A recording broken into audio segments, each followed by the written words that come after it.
İndi niyə yoxdur axı belə mahnılar? Niyə belə mahnılar yazmırsınız ay bəstəkarlar? Tək bizə yox, heç kimə yazmırsınız. Çox qəribədir. Deliye sen gelirsen ömrümden maksız benim. De onda niye geldin ömrüme benim? Dokundum ellerine, deliye titredi kalbim.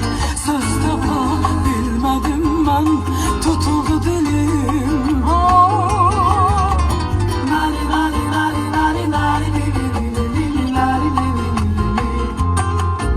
Çox istəyərdim o dövrün müğənnisi olub.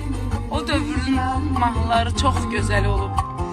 Və gözəl də yazıblar, gözəl də oxuyublar. İndi inanın ki yazmırlar.